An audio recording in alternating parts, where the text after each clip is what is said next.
Hello, beautiful people, and welcome to the Barnstormers Theater. You're actually in the Barnstormers Theater.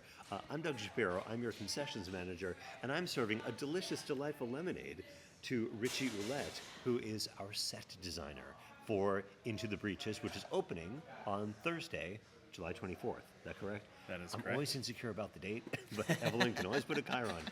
So Richie is having a delicious lemonade, which we have at concessions. We also have Arnold Palmer's, which is a combination of lemonade and iced tea, and also unsweetened iced tea for those of you that need something unsweetened. I'm drinking the sweetened iced tea that I got by accident, and I'm drinking it in penance. And notice these are in the theater with the lids, because we do that now so that you can enjoy your beverage during the performance. What's the sound you hear? You hear the sound of the set being built in the theater right now. So we've got Richie here to talk about the Into the Breeches set. Yeah, I just want to start by saying I'm so happy to be back at the Barnstormers. Sarah and I have known each other. Doug and I have known each other for 12 years. And it's always a place to be able to make artwork with these folks, make good theater is like such a joy for me, and a resurgence of like a community that I think has really become such good friends and such good artists together. And Into the Breeches is kind of a part of that show. It takes place during the onslaught of World War II, where a troupe of women come together and put on a production of Henry IV and V in their theater in the States as their partners or their family is off on the war. We're loading in the set right now. They can't see your Walls are hand. going up. I know they can't. Or they can't see my hand. He's pointing that way. You can hear them loading in the set right now. Yes. There's some interesting challenges with this show because a lot of it happens on stage of their theater, but for some reasons of like crossover for the actors, setting it in period, we're actually building a set that's like a fake backstage of this space. Wait for the sound. Done? And then there are some. We're gonna start over. So this happens to you when you're a scenic designer, when you're talking with the crew about notes that need to happen. The noise will always happen as you're talking. Or they want to shut you out. Yeah, or they don't I have want a note about that. There's That's almost done. There's some really interesting like tricks we're doing within the set that's more theatrical. Goes with specific monologues with lighting that does elevation of events that happen in the play. Can you So show that's us some pretty stuff cool. that you're working on? Yeah, so here's the rendering, one of the first renderings of the first scene. Let me put down my beverage. So this gives you a view of them, like as they've walked on stage to do their first rehearsal.